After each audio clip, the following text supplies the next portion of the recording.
કોઈ પણ ઓર્થોપેડિક કે ની સર્જનના ત્યાં જઈએ એટલે એવું જ હોય છે કે એ તમને એ જ સલાહ આપે છે કે ની રિપ્લેસમેન્ટ કરાવી દો. તો આ વાત સાચી છે? હું મારા કોઈ પેશન્ટને ક્યારેય ઓપરેશનની પહેલી જ વારમાં સલાહ નથી આપતો. શું ફિઝિયોથેરાપીની ટ્રીટમેન્ટ પોસ્ટ સર્જરી એ બહુ પેઇનફુલ હોય છે સર?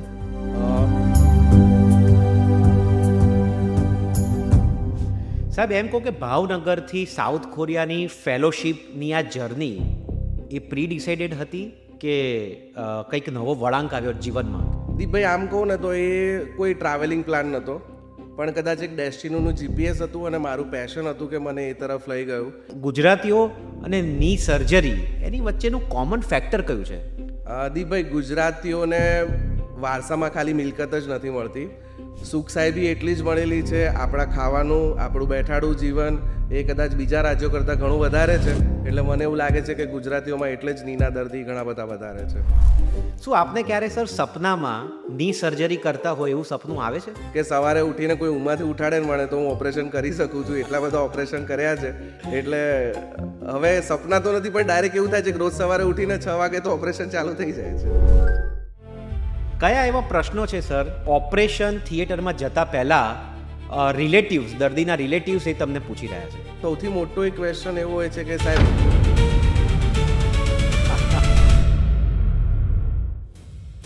સર એવું છે કે માર્કેટમાં એટલી બધી બ્રાન્ડ અવેલેબલ છે ઇમ્પ્લાન્ટની, તો એની માર્કેટિંગ બ્રાન્ડિંગ ટેકનિકથી, એના મટીરિયલથી કે ડૉક્ટરની એમાં કોઈ સાંઠગાંઠ હોય છે ઇમ્પ્લાન્ટ નક્કી કરવામાં? આપનું શું કહેવું છે? ના, ક્યારે નહીં. એ સદંતર ખોટી વાત છે. દર્દીએ જ્યારે પણ ઇમ્પ્લાન્ટ ચૂઝ કરીએ ત્યારે બ્રાન્ડ કરતાં પણ એના વૈજ્ઞાનિક ધોરણોને ધ્યાનમાં રાખીને કરવું જોઈએ. એમાં કેટલું રિસર્ચ થયેલું છે, કેટલા લાંબા સમયથી માર્કેટમાં છે અને એના ડેટા કેટલો અવેલેબલ છે એના ઉપર જ નિર્ણય લેવો જોઈએ. ગલ્ફ કન્ટ્રીઝથી અને આફ્રિકન કન્ટ્રીઝથી અહીંયા બહુ બધા પેશન્ટ્સ આવે છે સ્પેશિયલી ની સર્જરીઝ માટે. તો એવું કહી શકાય કે અમદાવાદ એ લોકોને બહુ ગમે છે, કાં તો આપણું અમદાવાદ હવે આફ્રિકા અને ગલ્ફ સુધી પહોંચેલું છે. તમે કેવી રીતે જુઓ છો?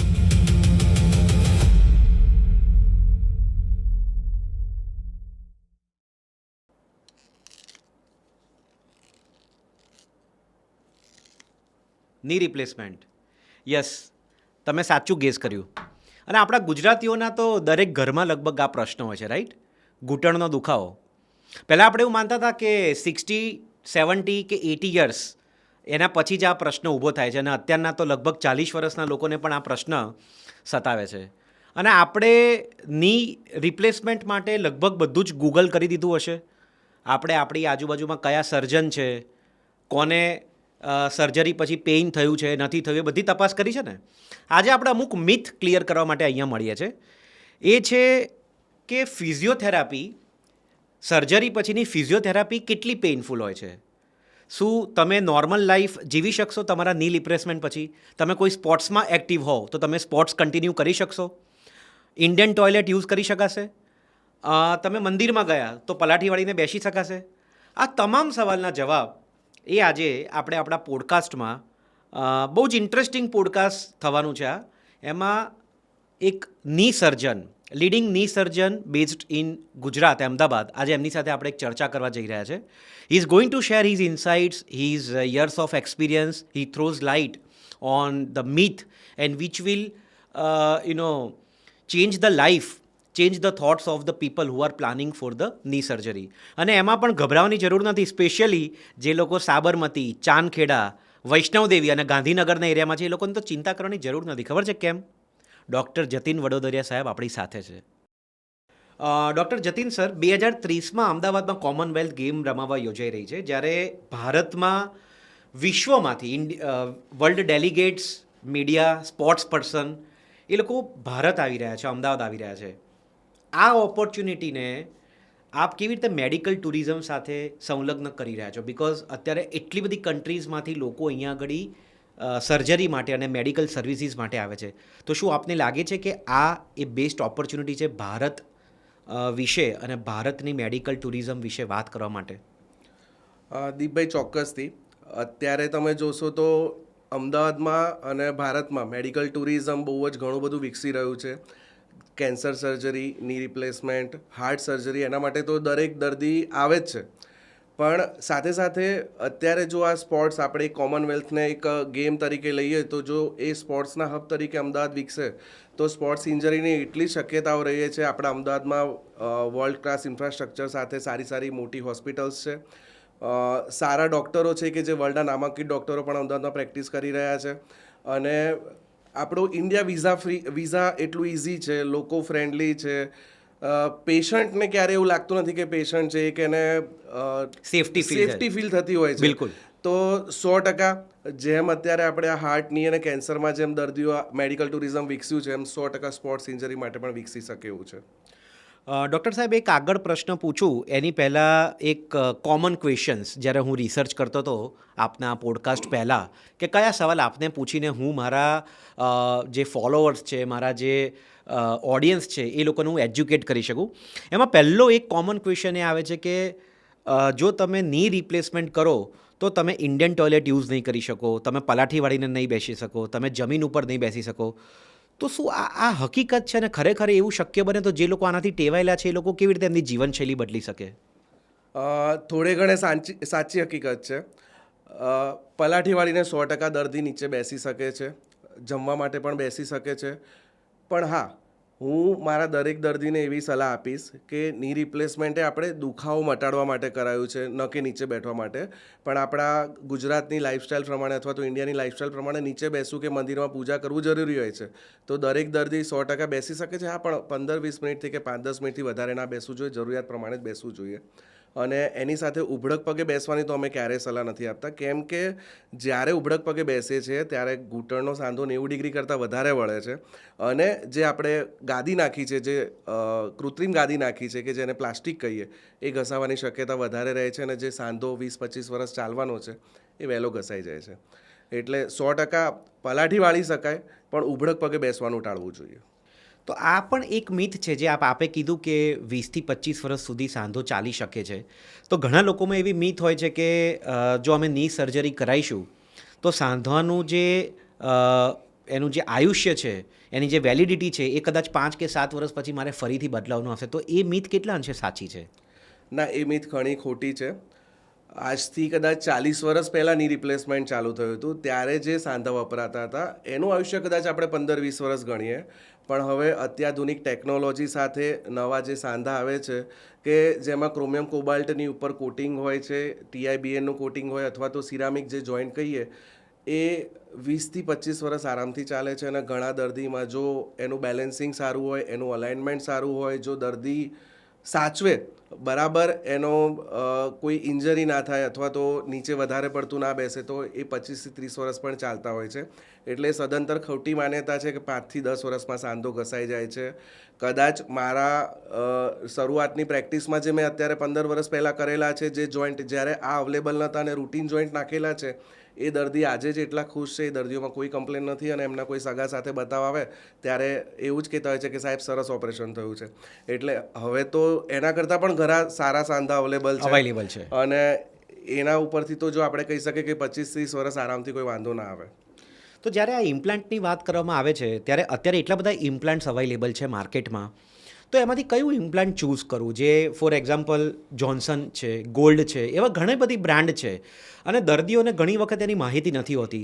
તો એનું સર્ચ કેવી રીતે કરવું? ગૂગલમાં સર્ચ કરવું, ડૉક્ટરને પૂછવું, સગા સંબંધીઓને પૂછવું, અને કયું એકચ્યુઅલીમાં કયું ઇમ્પ્લાન્ટ લેવું? અને ખરેખર ઇમ્પ્લાન્ટ બહુ મોંઘા હોય છે? જો દરેક દર્દી અલગ હોય છે, આપણી 5 આંગળીઓ પણ સરખી નથી હોતી.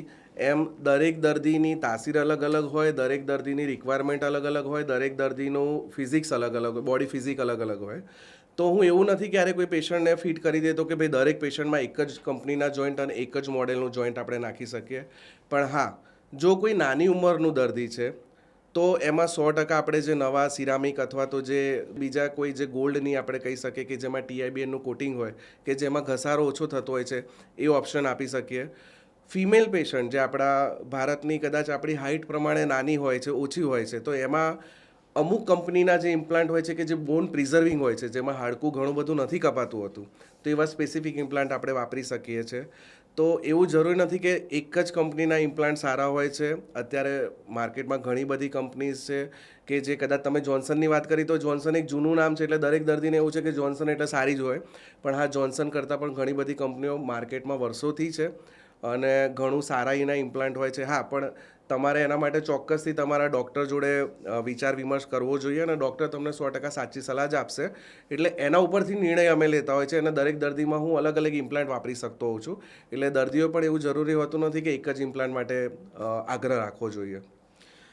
ડૉક્ટર સર, કોઈને ટોટલ ની રિપ્લેસમેન્ટની સલાહ આપવામાં આવી હોય તો એવું બની શકે કે એને હાફ ની રિપ્લેસમેન્ટથી પણ કામ થઈ જતું હોય છે, પાર્શિયલ ની રિપ્લેસમેન્ટથી. એવા કોઈ પેશન્ટ આપના ઓપીડીમાં આવ્યા હોય અને એને આપણે પ્રોસિજર કે એને આપણે સર્જરી કરી, એવો કોઈ એક્ઝામ્પલ્સ આપના ત્યાં છે? ચોક્કસથી દીપભાઈ, તમને એક સાદું એક્ઝામ્પલ આપું ને તો આપણે ઘરને ખાલી એક જ રૂમ બગડેલો હોય ને તો આપણે એક જ રૂમ રિનોવેટ કરીશું, એને કલર કરીશું, આખું ઘર નવું નથી ચેન્જ કરવાના. તો અત્યારે અવેરનેસ વધી છે એટલે અમારી પાસે એવા ઘણા બધા દર્દી છે કે જે 45 થી 55, 60 વર્ષ સુધીના છે, જેનો ખાલી અડધો જ સાંધો બગડેલો છે. કે આપણા ઘૂંટણના 3 કમ્પાર્ટમેન્ટ કહીએ અમે અમારી ભાષામાં, મીડિયલ કમ્પાર્ટમેન્ટ, લેટરલ કમ્પાર્ટમેન્ટ અને પટેલો ફિમોરલ કમ્પાર્ટમેન્ટ. એમાંથી જો અંદરનો સાંધો કે જેને મીડિયલ કમ્પાર્ટમેન્ટ એ જ ઘસાયેલો હોય, અને હા, 70% લોકોમાં મોટાભાગે એ જ સાંધો ઘસાયેલો હોય છે જ્યારે શરૂઆત હોય. અને એવા દર્દીને જો અસહ્ય દુખાવો રહેતો હોય, કન્ઝર્વેટિવ ટ્રીટમેન્ટ ફેલ થતી હોય અને કોઈ સંધિવા કે બીજી કોઈ બીમારી કે કોઈ જૂનું ઓપરેશન ના હોય તો એને 100% પાર્શિયલની રિપ્લેસમેન્ટથી સરસ રિઝલ્ટ આપી શકીએ. પાર્શિયલની રિપ્લેસમેન્ટ ના સાંધા એટલા જ સારા હોય છે કે એનું આયુષ્ય પણ 20-25 વર્ષ સુધી હોય છે. હા, પણ દરેક દર્દીમાં એ નથી આપી શકતા. કદાચ બહુ વધારે પડતો જેનો પગ વાંકો વળેલો હોય, જેનું વજન વધારે પડતું હોય, કોઈકને સંધિવા હોય, ગાઉટ હોય, તો એવા દર્દીમાં એ નથી અપાતું. બાકી એમ કહું કે ધારો કે હું 10 ઓપરેશન ઘૂંટણના કરતો હોય તો એમાંથી 3 દર્દી તો એવા જ હોય છે કે જેને હું અડધો જ સાંધો બદલીશ. એટલે એ ઘણી સારી વસ્તુ છે અને વિચ ઇઝ પોસિબલ, મતલબ વિચ ઇઝ પોસિબલ. અને જો એ ઓપ્શન તરીકે હોય તો તમારા ડૉક્ટરને 100% આપણે પૂછવું જ જોઈએ કે જો આપણામાં ફિઝિબલ હોય તો એના ફાયદા એટલા છે કે એમાં બ્લડ લોસ ઓછો થાય છે, ટાંકા ઓછા આવતા હોય છે, રિકવરી ફાસ્ટ આવે છે, પેશન્ટ બીજા દિવસથી વોકર કે લાકડી વગર ચાલતું થઈ જાય છે. અને આપણે જેમ વાત કરીએ એમ કે પલાઠી પણ વાળી શકાય છે અને ઘણા દર્દી ઉભડક પગે પણ બેસતા હોય છે, જે અમે સલાહ નથી આપતા. પણ જો યંગ એક્ટિવ પેશન્ટ હશે તો એ 100% એમાં એનો ઓપ્શન વિચારવો જ જોઈએ અને એના માટે જરૂરથી આપણે સલાહ લેવી જોઈએ. સર, ક્યાંક આ બધા લાઇફસ્ટાઇલ ડિઝીઝ છે, જેમ કે ડાયાબિટીસ છે, ની રિપ્લેસમેન્ટ છે અને કોસ્ટલી પણ છે ટ્રીટમેન્ટ. આપણે ની રિપ્લેસમેન્ટ કરાવવા જઈએ તો એ ઘણું ખર્ચાળ છે. તો આમાં કઈ એવી સ્કીમ્સ છે, કાં તો એમાં શું ઇન્સ્યોરન્સ પાસ થઈ જાય છે, કાં તો રોબોટિક સર્જરી થતી હોય તો રોબોટિક સર્જરીમાં 100% એ ઇન્સ્યોરન્સ પાસ કરે છે? અને આ બધા સવાલો એવા છે કે જ્યારે પેશન્ટને ખરેખર કરાવવાનું હોય ત્યારે એને આ બધા વિશે ગાઈડન્સ હોતું નથી. તો આપ શું કહેશો આપના અનુભવથી? એક ઇકોનોમિકલ પોઈન્ટ ઓફ વ્યૂ વિચારીશ ને તો મારી પાસે પણ એવા જ પેશન્ટ આવે છે કે જેનો 10 લાખનો મેડિક્લેમ છે, અમુકના 5 લાખના છે, અમુકના 3 લાખના છે અને અમુક આયુષ્યમાન કાર્ડના પણ પેશન્ટ છે. દરેક દર્દીને હું એક જ જોઈન્ટ નથી નાખી શકવાનો, અથવા તો એ દર્દી એવું વિચારી પણ નથી શકવાનો કે હું સારામાં સારી ઓપરેશન કરાવી શકું. મોદી સાહેબ જેમ આપણે લાયા છે આયુષ્યમાન યોજના, એ 100% સારી વસ્તુ છે. જે દર્દી 60 વર્ષથી ઉપરના છે અને જે ઇકોનોમિકલી સ્ટ્રોંગ નથી એના માટે ઘણો સારો ઓપ્શન હોય છે. મેડિક્લેમ અત્યારે કદાચ જેમ અવેરનેસ વધે છે, middle class, upper middle class બધા જ ફેમિલીમાં હવે મેડિક્લેમ હોય જ છે.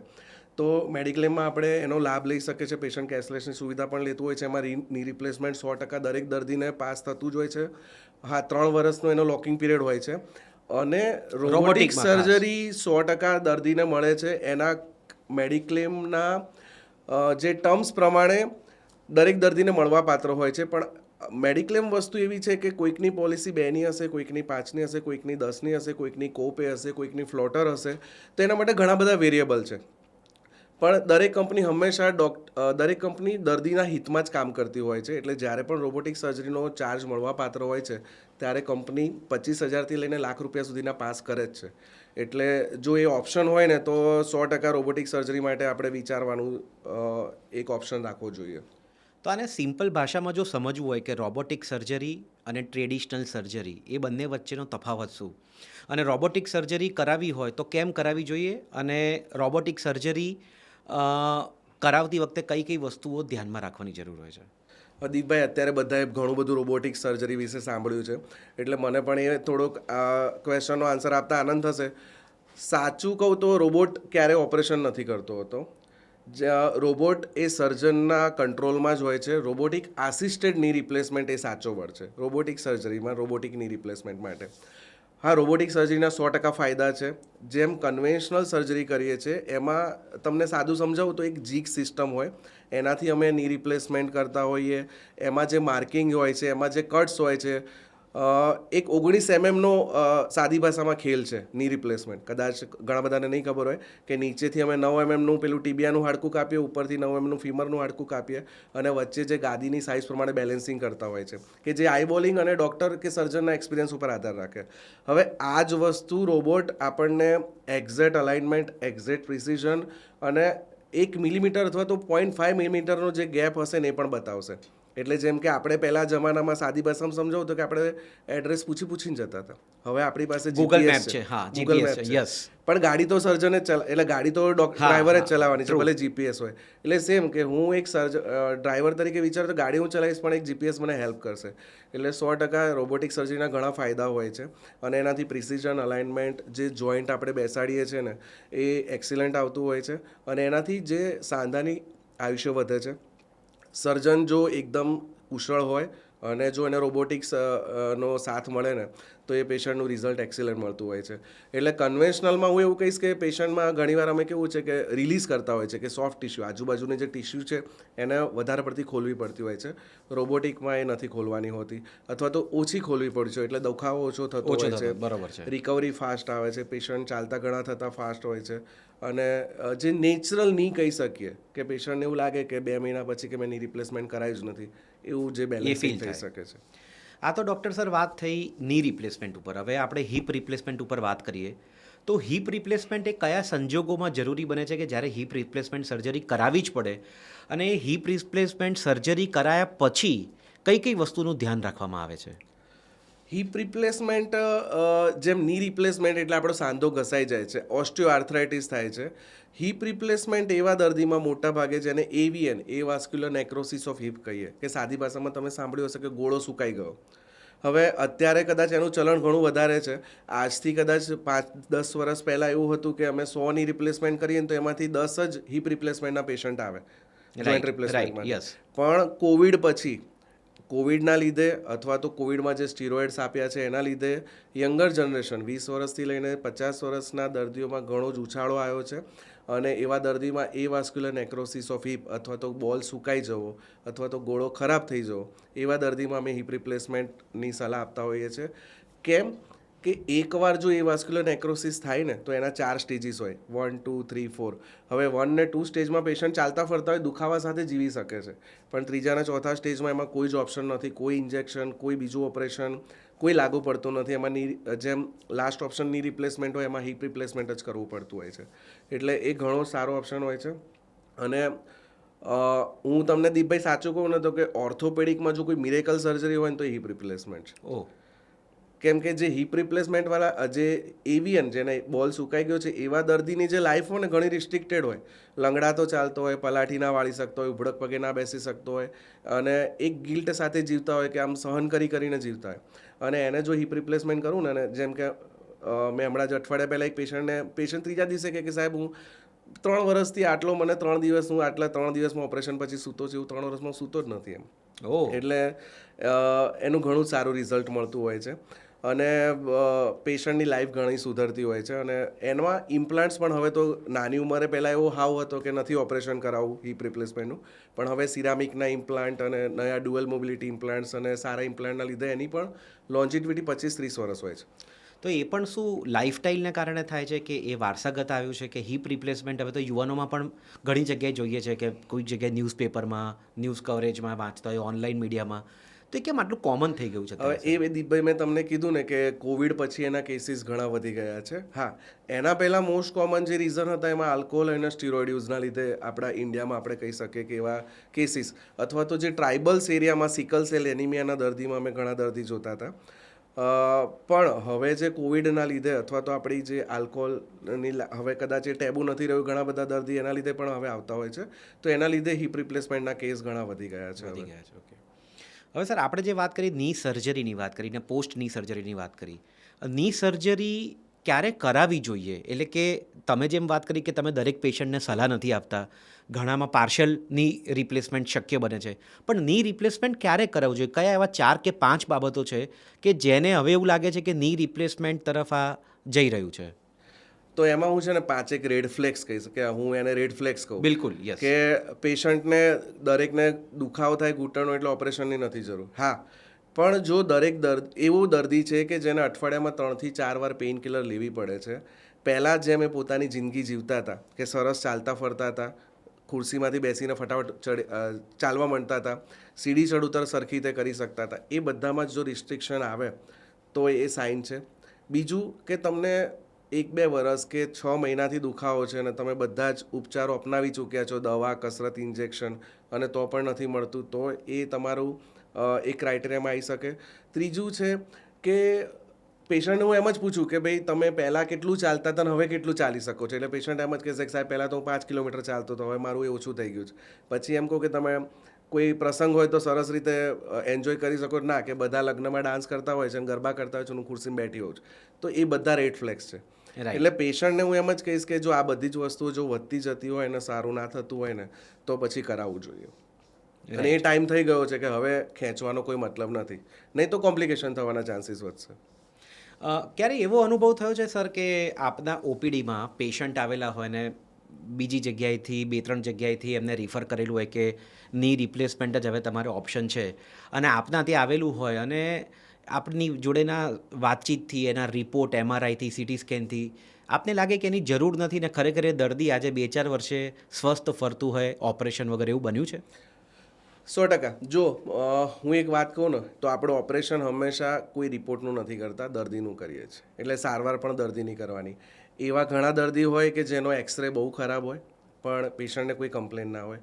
એવા ઘણા દર્દી હોય છે કે જેનો એક્સરે ઘણો સારો હોય પણ એને તકલીફ ઘણી વધારે થતી હોય છે.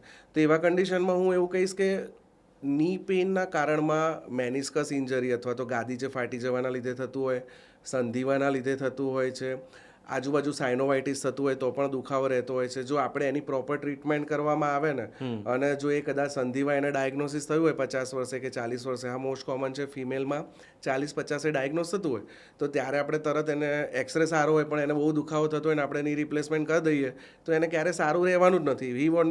શી વોન્ટ બી સેટિસ્ફાઈડ.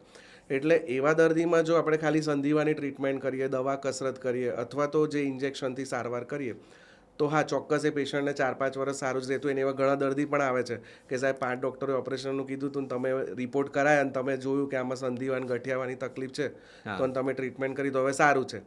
એટલે એવું કહી શકીએ કે બનતું હોય છે એવું. દરેક દર્દીમાં જરૂરી નથી હોતું. તો સર, જ્યારે આપે વાત કરી, મેં આપની ઓપીડી હોસ્પિટલ ચાંદખેડામાં છે, અને ચાંદખેડા એ અમદાવાદનો એક સમૃદ્ધ એરિયા કહી શકાય, કારણ કે ચાંદખેડાથી સાબરમતી, વૈષ્ણવદેવી, ગાંધીનગર, એસજી હાઈવે બધું કનેક્ટેડ છે. આ એરિયાના તમે સ્પેશિયલી જો તો આ એરિયામાં તમે મેડિકલ ટુરિઝમને લગતી કાં તો ડેવલપમેન્ટને લગતી એક્ટિવિટી કયા લેવલ ઉપર જોઈ રહ્યા છો કે ભવિષ્યમાં આ એક મેડિકલ ટુરિઝમ હબ બની શકે એમ છે? એક કનેક્ટિવિટી જે આપણે પહેલાં જ વાત કરી કે અમદાવાદ હવે કદાચ દરેક વિશ્વના દરેક સિટી સાથે ડાયરેક્ટલી કે ઇનડાયરેક્ટલી બહુ કનેક્ટેડ છે. વિશ્વકક્ષાની હોસ્પિટલો આપણે અમદાવાદમાં છે. જેમ કે હું એસજીપી હોલિસ્ટિક હોસ્પિટલ સાથે સંકળાયેલો છું કે 180 બેડની કોર્પોરેટ હોસ્પિટલ છે.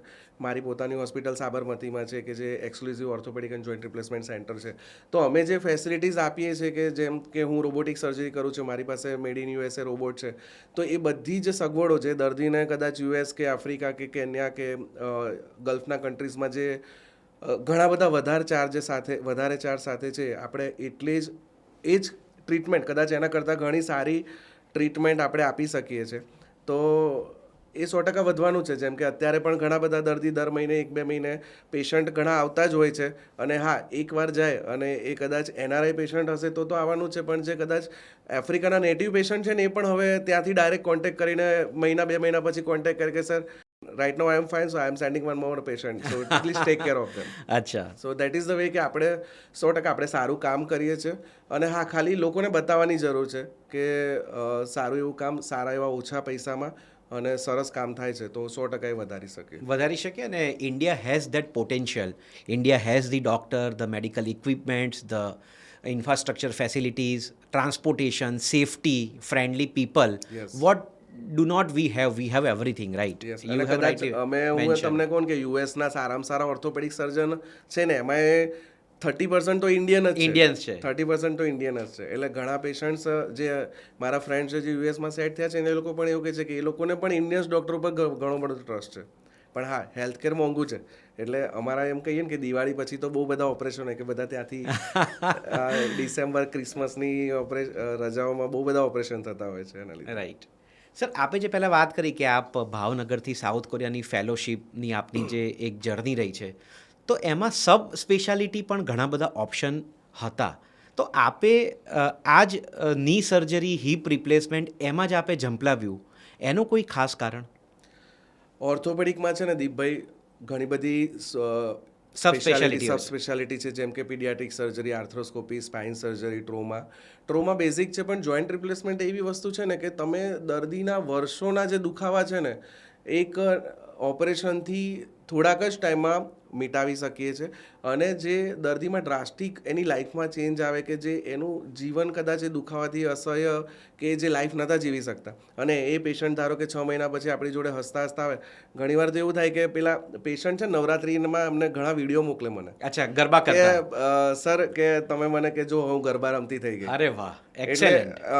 એક આ જ વસ્તુ જ્યારે મારી ટ્રેનિંગ કે જે થતી હતી, કે જ્યારે હું મારા મેન્ટરને જે મેં કરતા જોયા, એના પછી હું સાઉથ કોરિયા ગયો, કે ત્યાં આ ટેકનોલોજી સાથે જોયું, કે મને લાગ્યું કે આનાથી કંઈક મારું પેશન કદાચ આ જ છે.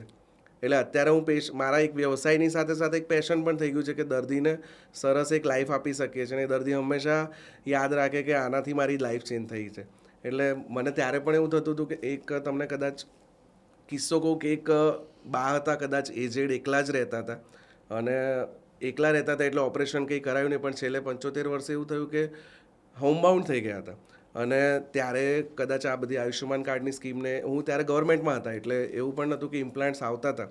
અને એમાં પછી બધાએ એમને હેલ્પ કરી અને એમનું ની રિપ્લેસમેન્ટ કર્યું. અને એ આ જ્યારે હું કોરિયા પછી આવ્યો, અને બા જ્યારે બંને પગનું વારાફરતી કર્યું અને 3 મહિના પછી સરસ ચાલતા આવ્યા, અને એમ કીધું કે હવે કે મને તો મારો કોઈ દીકરો નથી, પણ કે તે મને જે ચાલતા કર્યા ને, એટલે કે હું બહુ ખુશ છું એમ.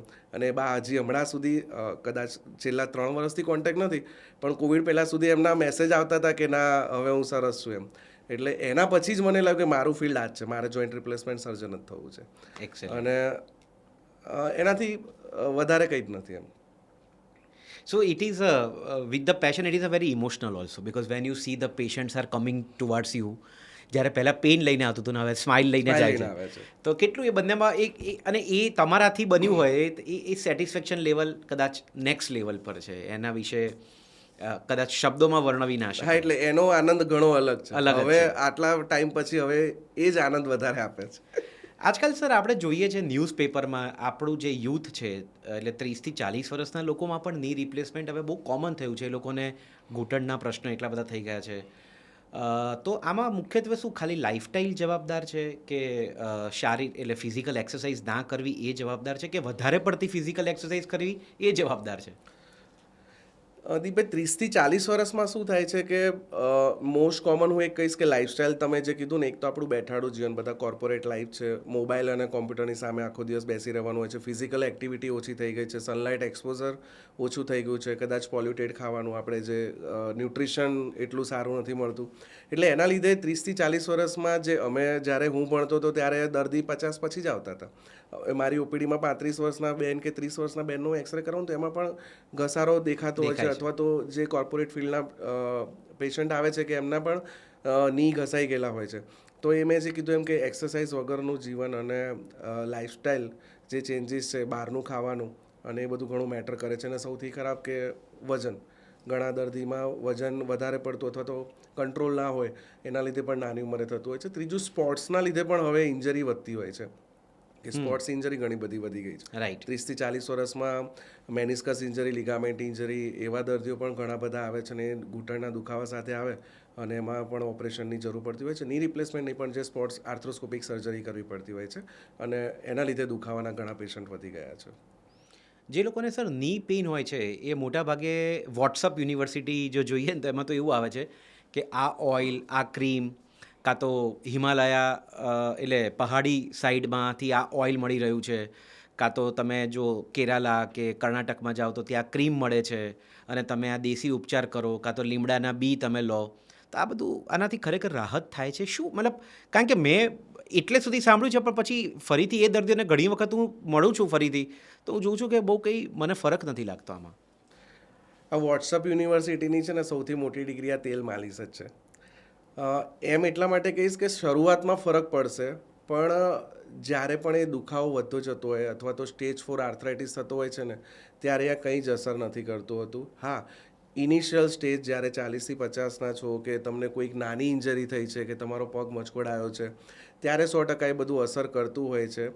પણ હવે વોટ્સઅપમાં એવું માર્કેટિંગ થાય છે કે અથવા ઇન્ફ્લુએન્સર ઘણા એવું માર્કેટિંગ કરે છે કે આનાથી મટી ગયું છે તો એ ખોટું હોય એ ખોટું છે. Misguide I think they are misleading the people. Yes, they are misleading the people કે ની રિપ્લેસમેન્ટની જરૂર હોય. ઘણા દર્દી એવા 2 વર્ષ તો એમણામ જ કાઢી નાખે આ બધા વોટ્સઅપ ને સોશિયલ મીડિયાના લીધે. એટલે 10% કદાચ સાચું હશે કે 10% ફરક પડતો હશે, 90% દર્દીમાં નથી ફરક પડતો. સર જેમ કે અત્યારે આર્ટિફિશિયલ ઇન્ટેલિજન્સની આટલી વાતો થાય છે, કોઈને ખબર નહોતી કે letter, even resignation letter, appointment letter, agreement, આ બધી વસ્તુ એઆઈ જનરેટેડ થઈ જાય છે. કોઈને મેલનો રિપ્લાય કરવો હોય તો પહેલાં વિચાર્યું નહોતું આવું. તો ની રિપ્લેસમેન્ટ અને રોબોટિક સર્જરીઝમાં આપ આવનારા 10 વર્ષોમાં કયું ટેકનોલોજી ટ્રાન્સફોર્મેશન જોઈ રહ્યા છો? રોબોટિક્સ માટે કહું ને કે કદાચ આજથી 5 વર્ષ પહેલાં આટલું કોઈ વાત જ નહોતું કરતું. અત્યારે કદાચ દરેક દર્દી અમને આવીને સામેથી પૂછે છે કે સર તમે રોબોટિકની રિપ્લેસમેન્ટ કરશો કે નહીં કરો. એટલે રોબોટિક્સ એ ઘણું આગળ વધ્યું છે અને એમાં પણ એઆઈ આવે છે. અને હવે તો જેમ કે રોબોટમાં એઆઈ ઇનબિલ્ટ હોય છે ને તો એવું કહી શકે કે અત્યારે કેવું હોય છે કે અમારે ડેટા ફીડ કરવાનો હોય, મારે રોબોટને કહેવું પડે કે આ કરીશ તો આટલું બેલેન્સિંગ થશે અને પછી રોબોટ એ પ્રમાણે કટ કરતા હોય છે. હવે તો કદાચ એઆઈ ઇનબિલ્ટ હશે ને તો એ આટલા વર્ષોના ચારો કે 500 ઓપરેશન એમાં ફિટ થઈ જશે ને તો એ જાતે જ કહેશે કે હવે આટલું કટ કરવાનું છે. હા, અને એટલે એ ઘણું આગળ વધશે મને એવું લાગે છે અને એ ઘણું ફાયદાકારક હશે. હા, એમાં સર્જન 100% એનું ડિસિઝન ચેન્જ કરી શકે અને કરવું જ જોઈએ. પણ આજે હું તમને છે ને એક નવું પણ કદાચ ઘણા બધા સર્જનને પણ નહીં ખબર હોય કે એક ઇમ્પ્લાન્ટનું રિસર્ચ ચાલે છે. યુએસ FDA તો કદાચ થઈ જ ગયું છે કે એમાં તમારા ની રિપ્લેસમેન્ટનો જે ટીબિયા હોય ને એમાં નીચે સ્ટેમ આવે ને એમાં ચીપ નાખી છે. ઓહ અચ્છા. અને એ ચીપ એક એપ સાથે કનેક્ટેડ હોય અને એમાં તમે કેટલું ચાલ્યા, તમારું ની મૂવમેન્ટ કેટલી છે, તમારું રિકવરી કેવી છે, બધો જ ડેટા તમને સર્જન પણ જોઈ શકે, તમે પણ જોઈ શકો. અને એ એટલું ઘણું આગળ વધી ગયું છે. ઓહો. એટલે ઇન્ડિયામાં કદાચ નજીકના ભવિષ્યમાં પણ મળી શકે એવા જોઈન્ટ એવું લાગે છે. હજી એનું એપ્રુવલ નથી આવ્યું. એટલે આટલી બધી આગળ ટેકનોલોજી થવાની છે. તો સર જેમ આપે ની રિપ્લેસમેન્ટ ઉપર અત્યારે આટલું ડિટેલમાં ટ્રાન્સફોર્મેશન ઉપર વાત કરી, આપણે ઘણી એવી મીથ છે કે પાર્શિયલ ની રિપ્લેસમેન્ટમાં કે પાર્શિયલ ની રિપ્લેસમેન્ટ વખતે દર્દીઓ એવું કહેતા હોય છે જ્યારે તમે સલાહ કે કોઈ બી સર્જન સલાહ આપે કે સાહેબ એક કામ કરો ને, મને એક જ વખતમાં સારું થાય એવું કરો ને, વારંવાર મારે સર્જરી નથી કરાવી. તો એવા કેસમાં મતલબ શું આપનું કેવું છે? આઈ એમ વેરી શ્યોર કે તમને એવા દર્દી મળ્યા હશે ક્યાંક ને ક્યાંક.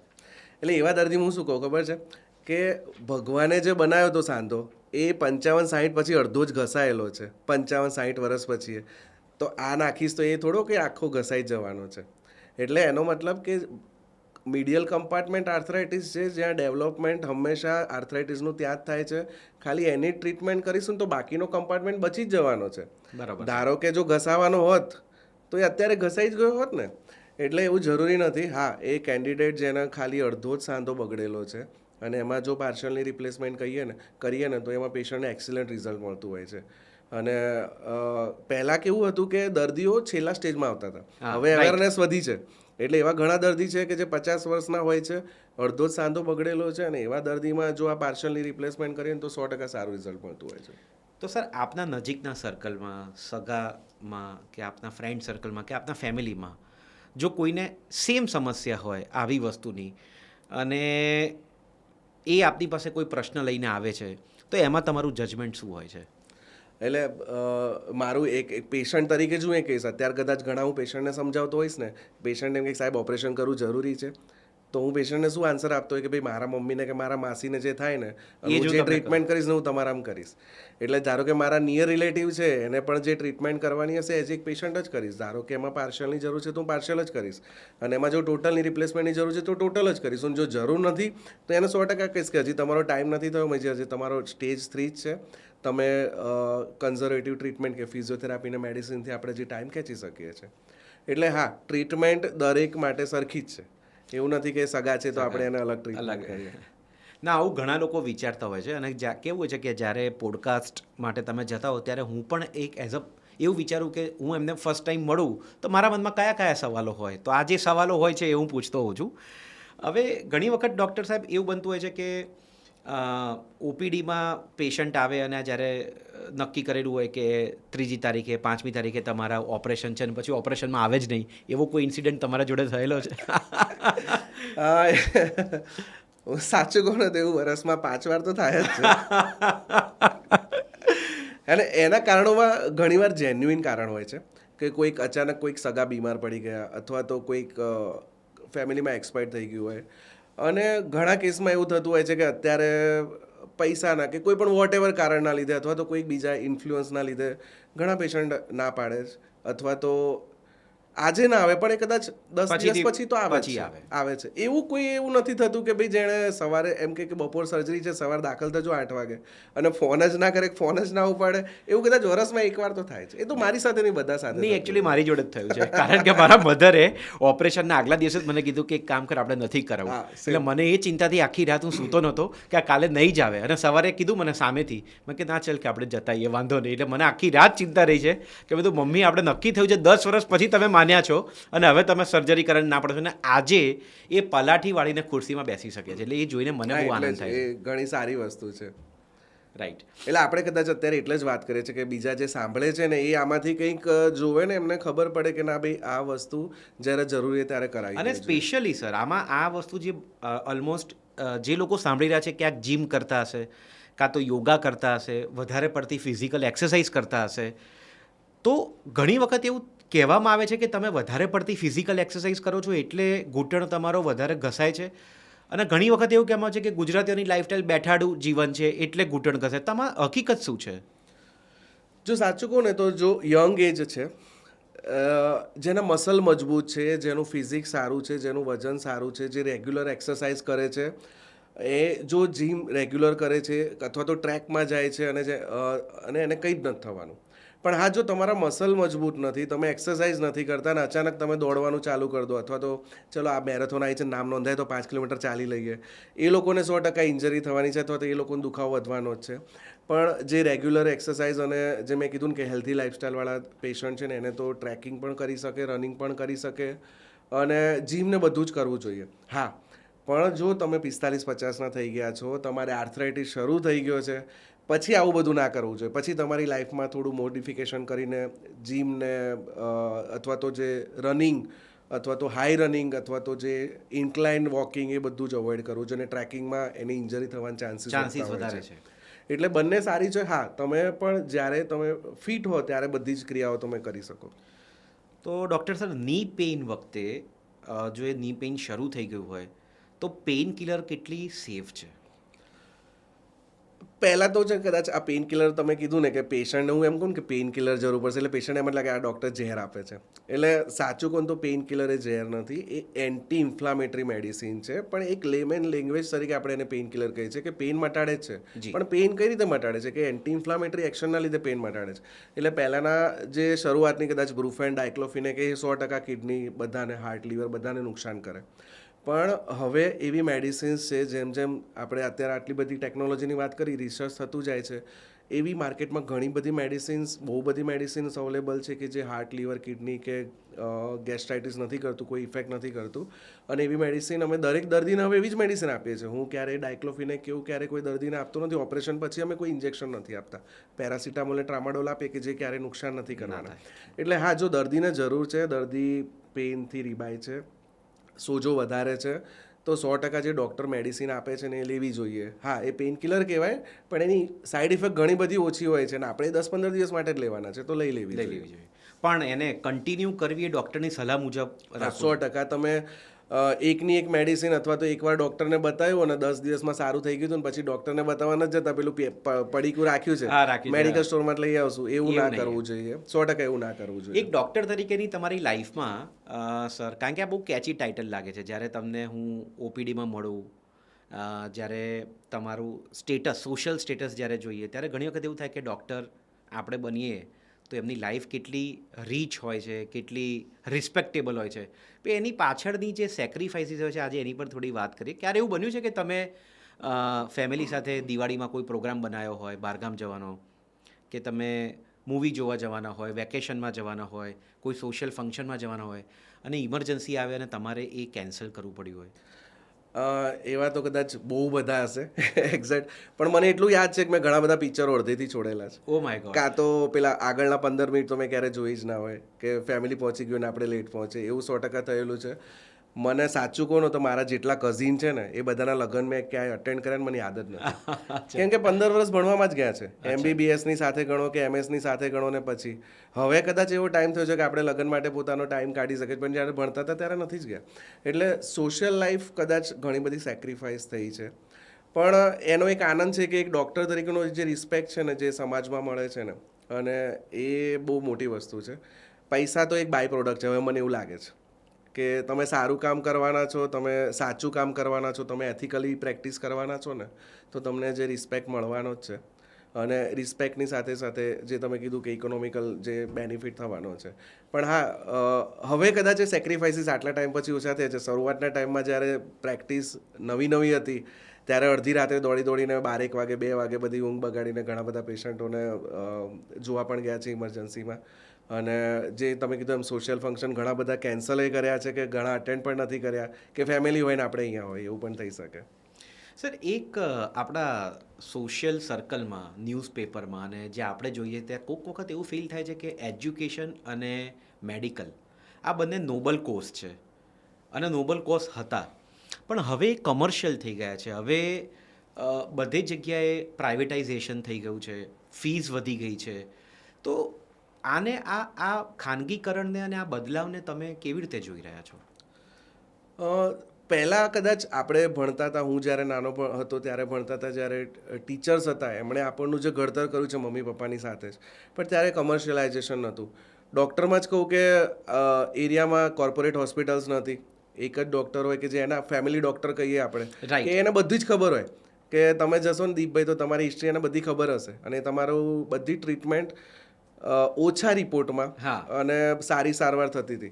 પણ જેમ પ્રેક્ટિસ એટલે જેમ ખાનગીકરણ વધ્યું છે, જેમ ખર્ચાસ વધ્યા છે, જેમ સરકારના નિયમોના લીધે કદાચ હોસ્પિટલો કોર્પોરેટ્સ વધારે બની છે, અથવા તો જે નાની હોસ્પિટલો છે એને પણ સરકારના નોર્મ્સ પ્રમાણે કોર્પોરેટ જેવી ફેસિલિટીઝ આપવી પડે છે, અથવા તો હોસ્પિટલ બનાવવી પડે છે. અને એના લીધે અલ્ટિમેટલી બધો જ ભાર છેલ્લે દર્દી ઉપર આવે છે. દર્દી ઉપર આવે છે. અને જેમ કે કોર્પોરેટ હોસ્પિટલ છે જેને ચલાવવાળા કોઈ કોર્પોરેટના પર્સન હશે કે જે ડૉક્ટર નથી, એ તો એને બિઝનેસ મોડલ તરીકે જ જોવાના છે. રાઈટ. એટલે હંમેશા રેવન્યુ જનરેશન માટે એવા પગલાં લેશે જ કે દર્દીને અલ્ટિમેટલી સારવાર સારી મળવાની છે 100%, પણ એનો ખર્ચો સામે વધારે થવાનો છે. અને સામે એવી જ સારવાર નાની હોસ્પિટલમાં સરસ રીતે થઈ શકે ઓછા ખર્ચા સાથે, પણ ફેસિલિટીઝ ઓછી મળવાની છે. એટલે ખાનગીકરણ એક પ્રમાણે સારી વસ્તુ છે, પણ હું એવું કહીશ કે જે પ્રમાણે MBBS બનવાનો ખર્ચો વધ્યો છે, MS બનવાનો ખર્ચો વધ્યો છે, અને જેમ કે હું ભણ્યો ને તો મારી ફી 3000 હતી 6 મહિનાની. ઓહો. અત્યારે એ 6 મહિનાની કદાચ મેં હમણાં કાલે વાંચ્યું સ્મીમેરમાં કંઈક કે 8-10 લાખ છે. ઓહો. એટલે 5 વર્ષનું તમે ગણિત કરો ને MS નું કે MD નું ગણિત કરો તો કેટલા ખર્ચો પહોંચે? તો જે મિડલ ક્લાસ ફેમિલી છે કે જેને ડૉક્ટર બનવું છે, જે ફેમિલીમાંથી કોઈ છે, તો એ ઘણો બધો ખર્ચા સાથે એના પછી પણ હોસ્પિટલ, રિયલ એસ્ટેટના પ્રાઇસ, એક હોસ્પિટલ બનાવી અને એમાંથી અર્ન કરવું ને ઘણું ડિફિકલ્ટ હોય છે. એટલે એના લીધે આપણે એક જ ultimately- સાઈડની સ્ટોરી જોઈએ છે. Yes. જ્યારે આવે છે કે આ હોસ્પિટલ અને એજ્યુકેશનનું ખાનગીકરણ થયું, ફી વધી, પણ એની પાછળના કારણો મૂળભૂત કારણો આ ઘણા છે. બધા હોય કારણો આ છે. અને એટલે જ દર્દીની સારવાર સરસ થઈ છે 100%. પહેલાં આટલી સારવાર સારી નથી થતી, પણ એની સામે ખર્ચો પણ વધ્યો. ખર્ચો પણ વધ્યો છે. રાઈટ. ડૉક્ટર જતીન સર, આપની સાથે આજે આટલી બધી વાતચીત થઈ, અને હું હજી ઈચ્છું છું કે આપની સાથે વધારે વાતચીત થઈ જાય, કારણ કે આ સબ્જેક્ટ એવો છે કે જે મારા મધરના ની રિપ્લેસમેન્ટ વખતે મેં બહુ બધું સર્ચ કર્યું હતું, ઘણા બધા લોકોને હું મળ્યો હતો, ડૉક્ટર્સને મળ્યો હતો, અને અનફોર્ચ્યુનેટલી એ વખતે હું આપને મળી ના શક્યો. પણ આજે આપને મળીને મને ખૂબ આનંદ થાય છે, અને મને એક વસ્તુનો એ આનંદ છે કે હું એવા વિષય ઉપર વાત કરું છું કે આજે લગભગ દરેક જણના ઘરમાં આ વિષય હશે, અને આપની એક્સપર્ટાઇઝ, આપનું સબ્જેક્ટ નોલેજ અને આપનું vision, A I am very happy to share that if you are facing any issue related to the knee replacement or knee pain, I strongly recommend you should once meet Dr. Jatin Vadodariya sir. એમની details very shortly હું તમને આ સ્લાઇડમાં કાં તો next સ્લાઇડમાં તમને release કરીશ, તો you can take his appointment and go and meet him once. Doctor સાહેબ, આપણે કન્વર્ઝેશનને એન્ડ આપીએ એ પહેલાં હું એવું ઈચ્છું છું કે આપનો એક message Sabarmati, why to restrict with Sabarmati, Chandkheda, Gandhinagar and Vaishnav circle area? Your message to everyone, those who are viewing our conversation, જે લોકો આપણું કન્વર્ઝેશન જુએ છે, એમના માટેનો કોઈ એક એવો મેસેજ કે જે આપ આપવા માંગતા હો. મેસેજ તો સારો એક એવું કહી શકાય કે ની રિપ્લેસમેન્ટથી ડરવાની જરૂર નથી. સૌથી પહેલી વસ્તુ હું એવું કહીશ કે ની પેન અથવા તો ની આર્થરાઇટિસની ટ્રીટમેન્ટ કરાવો. દરેક દર્દીને ઓપરેશન જરૂરી નથી. તમને 40થી 50ની વચ્ચે જો ઘૂંટણનો દુખાવો અથવા તો કોઈ પણ થાપાની તકલીફ થાય છે તો તમે 5-10 દિવસ દવા લો, પણ પછી જો નથી મળતું તો 100% તમારા ઓર્થોપેડિક સર્જનની સલાહ લો, એમને મળો, રિપોર્ટ કરાવો અને એની ટ્રીટમેન્ટ કરાવો. અને હા, એ ટ્રીટમેન્ટથી મટી જાય તો બધું વેલ એન્ડ ગુડ છે, પણ જો 55-60 પછી પણ જો તમને આ તકલીફ રહેતી હોય અને ની રિપ્લેસમેન્ટની જરૂર હોય અથવા તો પાર્શિયલ ની રિપ્લેસમેન્ટ પણ આપણે કરી શકીએ, તો એ ચોક્કસથી કરાવવું જોઈએ. એટલે એનો ડર રાખવાની જરૂર નથી. ની આર્થરાઇટિસ એ ઇનેવિટેબલ છે, એ કોઈ બીમારી નથી. જેમ વાળ સફેદ થાય, મોતિયો આવે, બધાને થવાનું જ છે. હા, એ કોઈકને 50 થવાનું છે, કોઈકને 60 થવાનું છે. એટલે 100% એની સારવાર કરાવવી જોઈએ. ના થાય ની પેન, એના માટે સૌથી મોસ્ટ કોમન છે કે lifestyle modification, healthy diet, weight control અને સપ્લિમેન્ટ્સ, જે અમુક એજ પછી vitamin D3, B12, calcium supplements બધું જ લેવું જોઈએ. તો 100% તમારી જે લાઈફ જે આપણે જીવવાના છે એ સારી રીતે જીવી શકીશું. એટલે આ બધું કરશો તો તમે ડૉક્ટર જતીન વડોદરિયાને મળવાની જરૂર નહીં પડે. જરૂર નહીં પડે, બરોબર છે, 100%. એટલે હું તો મારા દર્દીને ખરેખર તમે જે કીધું ને કે હું એમ જ કહું કે પેશન્ટ આવે ને પહેલી વાર દુખાવો લઈને, એટલે એને સારું થઈ જાય ને 10 દિવસ પછી આવે કે સાહેબ હવે સારું થઈ ગયું છે, તો હું પછી એને જ કહું હવે દવા ખાલી આટલી એક લખી દઉં છું કેલ્શિયમની કે સપ્લિમેન્ટ, અને આટલી ધ્યાન રાખજો, જે પલાઠી ના વાળતા, ઉભડક પગે ના આવે, સીડી ચડુતર ઓછી કરજો, તો મારી પાસે આવું નહીં પડે, નહીં તો પાછું આવવું પડશે. સર, 2-3 રેપિડ ક્વેશ્ચન, સ્પેશિયલી એક રિક્વેસ્ટ આવી છે કે સાહેબને રેપિડ સવાલો પૂછો.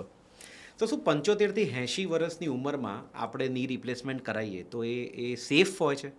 100% સેફ હોય છે. એ જ કોઈ ક્રાઇટેરિયા નથી.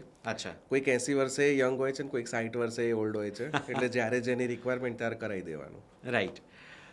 બીજો અગત્યનો પ્રશ્ન સર, વજન વધ્યું અને ની રિપ્લેસમેન્ટ કરવાનું આવ્યું, અને કદાચ એમની પ્રેક્ટિસથી વજન ઘટાડ્યું, ડાયટમાં કંટ્રોલ કર્યો અને વજન ઘટી ગયું છે, તો જો વજન ઘટી ગયું તો ની રિપ્લેસમેન્ટ કરવાની જરૂર નહીં પડે? ના, જરૂર નહીં પડે એવું નથી, પણ એ 5 વર્ષ બાય કરી શકશે. એવું કહીશ કે 5 વર્ષ ડિલે કરી શકે, કેમકે 50 ના છે, વધારે પડતું વજન છે, અને ઘણીવાર એવું થાય છે કે 50 વર્ષના બહુ જ હેવી વેઇટ ફિમેલ હોય ને એને ઓપરેશનની જરૂર હોય છે, પણ એ વજન ઘટાડે તો 55-60 પછી સુધી એ ખેંચી શકે છે. દરેક ની પેઇન માટે MRI, CT સ્કેન એ કરાવવું કમ્પલસરી છે? ના, એવું ક્યારેય નથી હોતું. એક્સરેમાં ખબર પડી જાય કે ઓર્થોપેડિક સર્જનને આ સ્ટેજ 2 છે, સ્ટેજ 3 છે, સ્ટેજ 4 છે. હા, ના મળતું હોય અથવા તો કોઈ ઇન્જરી હોય અથવા તો કોઈ ઇન્ફેક્શન જેવું લાગે તો જ MRIની જરૂર હોય છે. બાકી હું ક્યારે એટલું જલ્દી MRI નથી કરાવવાની જરૂર પડતી. Okay, thank you. વેલકમ.